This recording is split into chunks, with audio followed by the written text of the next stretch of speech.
I'm Laura Golson. I'm from Columbia, South Carolina.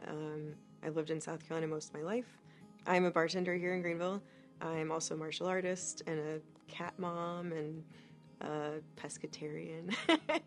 I don't know. I went to USC. I have a chemistry degree, and I've worked a lot of different jobs in a lot of different fields. I am a domestic violence survivor, and when I went to report what happened to me to the police, the investigator was actually the one that told me about Safe Harbor.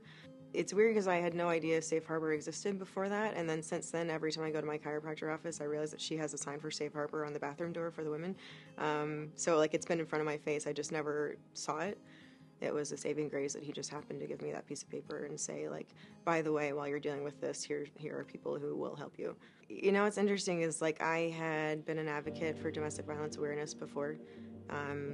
It's something that I had studied in undergrad as part of my medical humanities minor, and I had been in a relationship a few years before this one that also was very abusive, very emotionally abusive, and I promised myself never again. I'll never be in a relationship like that again. And when I started seeing all the signs again, it was really hard to admit that that's what was going on. Isolating me from my friends, for example, and, getting upset with me anytime I would spend time with someone that wasn't him. Very controlling behaviors. I found out much later into the relationship that he had stolen the passwords to my phone, that he was reading all my messages from years back. There was a lot of intimidation, if I didn't want to hang out with his friends, he would break things in front of me, slam things, slam doors. There was sexual abuse as well, lots of manipulation, and it just, if I looked at a list of things that are red flags for domestic violence, things that I knew very well, I would have said, I see every single one of these indicators in my relationship, except for the physical part, physically putting his hands on me. We did counseling for a while, and then COVID happened, and there was the shutdown, and I was stuck in a house with him, and that kind of accelerated the process. I feel like maybe things would have escalated more gradually, but because I was locked in a house with him with nowhere to go and no people to talk to and nothing to do, the behavior became so much more apparent. Still thought I could end the relationship in a nice way and get away and move out. I got an apartment and, we talked about it, and he agreed that the relationship wasn't going anywhere, and he was very, seemed to be very congenial and okay with that.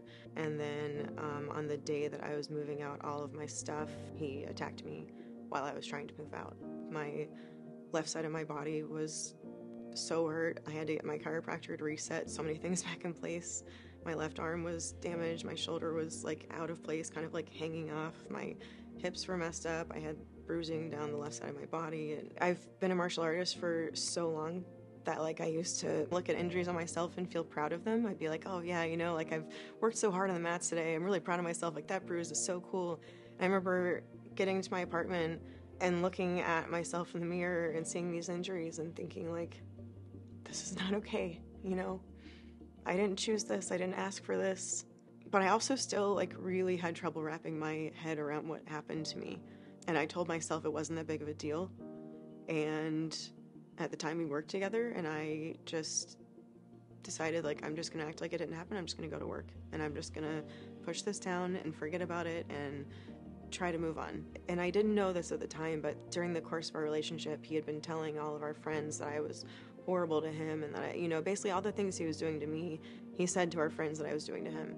And so when I eventually did speak up, people didn't believe me, and I didn't understand why. I had no idea that he had been controlling that narrative for so long and kind of planting those seeds for so long. That way, if I ever did speak up about the abuse, I wouldn't have backup. On the day, a year after that day, I went and filed a police report, and I was thinking that I could look to all these people to help me and back me up, thinking that they would have seen what was going on and understand the dynamics, and I was really shocked by how much people didn't believe me. And honestly, when I got in touch with a counselor from Safe Harbor when she first called me, and I was able to do counseling with her for the first time, it was one of the first times that I felt seen and validated. And I didn't realize how much I needed that until it happened. It honestly dragged out for about 2 years in the legal system.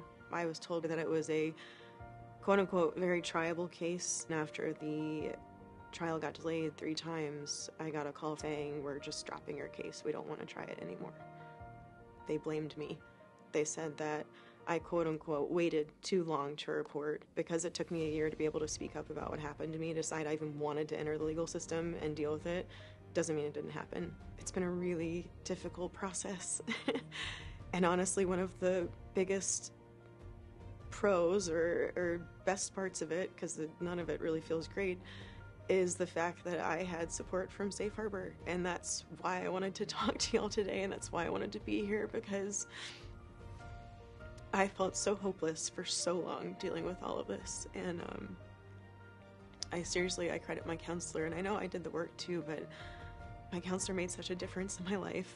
And knowing that I would get that call each week from her and I could talk to her, it was a lifeline that I needed so badly.